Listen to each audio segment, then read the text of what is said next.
na mambo yake, lakini wampendao Bwana watadumu hata milele.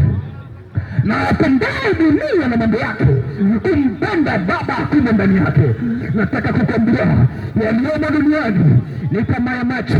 Nimeanza kuongelea tamaa ya macho, kutazama tu na kuhesabia hatia. Unaweza kusema Mungu sio Mungu wa haki. Hivi ukimtazama tu mwanamke na kumtamani, kwa hiyo mtu unaona kuhukumiwa. Sasa hii Mungu kwa nini aliomba macho? Kama najua macho tukitazama alafu tunaweza kuzini kwa kutumia macho. Nataka kukuambia jambo moja, Mungu ni wa kanuni. Mungu hafanyi jambo lolote kwa kukosea. Mungu hafananishi wala kulinganisha na chochote. Ameweka utaratibu, na utaratibu wa Mungu ni huu. Ukitaka kushinda hiyo dhambi ya kutazama kwa macho na kutamani, ni lazima ukubali kufanya agano na macho yako. Macho yanafanyiwaga agano, na hili agano linafanywa kwenye macho. Daudi anasema nimefanya agano na macho yangu. Daudi anasema naomba Bwana yazuie macho yangu yasitazame Yusufa. Na Ayubu anasema Bwana, nimefanya agano na macho yangu, nitamtazamaje mwanamke? Nitamtazamaje mwanamke? Nataka kukwambia jinsi ya kushinda dhambi ya kuangalia na kuzini kwa macho ni kufanya agano na macho yako. Nini maana ya agano? Agano maana yake ni mapatano kati ya watu wawili, ni mapatano kati ya nchi mbili, ni mapatano kati ya Mungu na mwanadamu. Na ili agano lifanyike, ni lazima iwepo alama ya agano. Na ili agano lifanyike, ni lazima damu imwagike. Na Yesu Kristo, Mungu mkuu, mwanakondoo wa Mungu, asichukuaye dhambi ya ulimwengu, alipokuwa juu ya msalaba aliitwa mwanakondoo wa Mungu. Na Yohana alithibitisha akasema, mwanakondoo wa Mungu asichukuaye dhambi ya ulimwengu, huyo na mbona anakuja. Na akathibitisha maneno hayo wakati wa mauti yake pale katika msalaba wa Golgotha. Alipopigwa pale, alipigwa na damu ikatiririka na taji ya miba kwenye kichwa, akachomwa na mkuki kwenye mbavu, yakatoka maji na damu. Hapo ndipo mwanaume Yesu Kristo wa Nazareti, ambaye alichukua dhambi ya ulimwengu, alifanyika kuwa mwanakondoo wa Mungu, kwa sababu damu yake ilifanya agano la kutokoa sisi wenye dhambi, kwa jina la Yesu. Baba, mama, Mungu akubariki sana. Ripose Kirimanto. Nami nataka kukuambia jambo moja, yako mambo kwenye maisha yetu tunafanya maagano. Na inawezekana ulipozaliwa na wazazi wako walikupeleka kwa waganga wa kienyeji bila kujua, au mama yako alipokuwa shiki mimba aliona kwa mganga wa kienyeji, alafu mganga wa kienyeji akafanya agano, akachukua mbuzi akachinja, wakaongea na mizimu, wakaambia hii mizimu msaidieni mwanamke apate mtoto. Nataka kukuambia na wengine maagano yanayofanya na waganga kienyeji, walizini na waganga kienyeji wakazaliwa.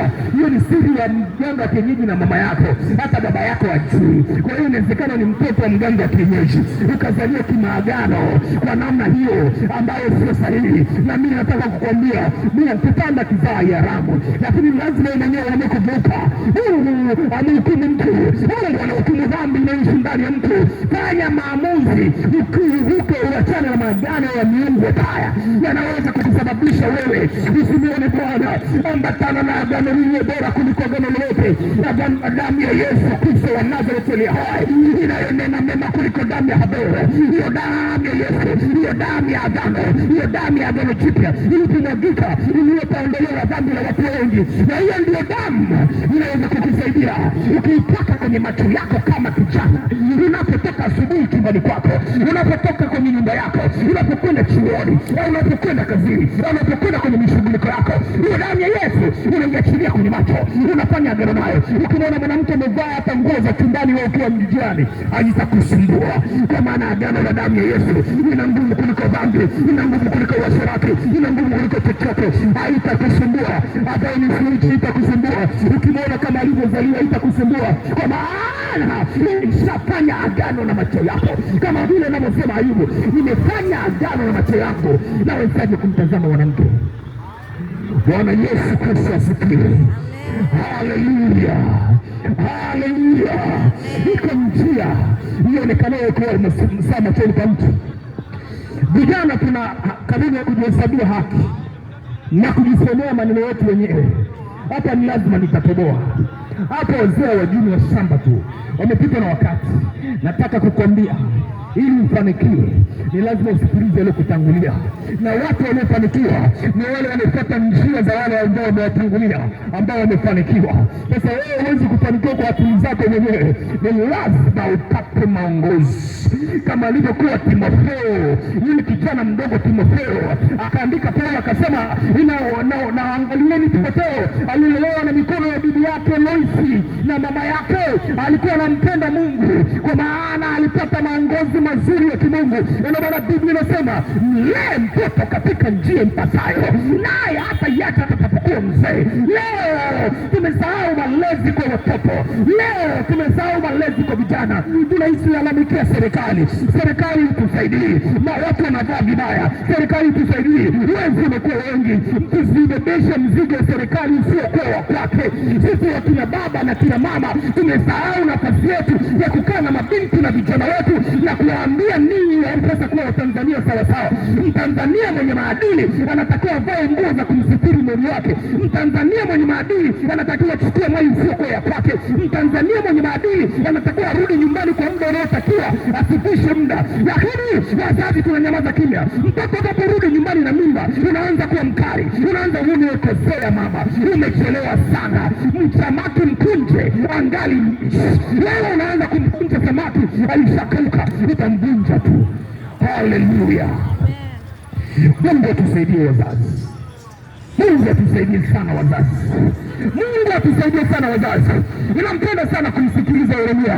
Anasema wako wapi wanawake wanaojua kuomboleza, ambao kope za macho yao zinamwaga machozi, maana mauti imepanda kwenye madirisha ili wakatilie vijana wao mbali. Mauti imepanda juu ya madirisha, mauti imepanda juu ya madirisha.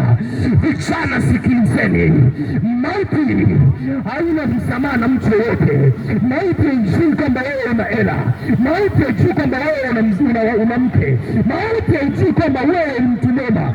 Ikifika wakati Mungu anapotaka kuadhibu, maana kuna wakati wa Mungu kuadhibu, anaachilia kikombe cha ghadhabu. Nataka kukwambia Mungu huadhibu dhambi, maana mara zote nasema hapa, mishahara ya dhambi ni mauti, bali karama ya Mungu ni uzima wa milele.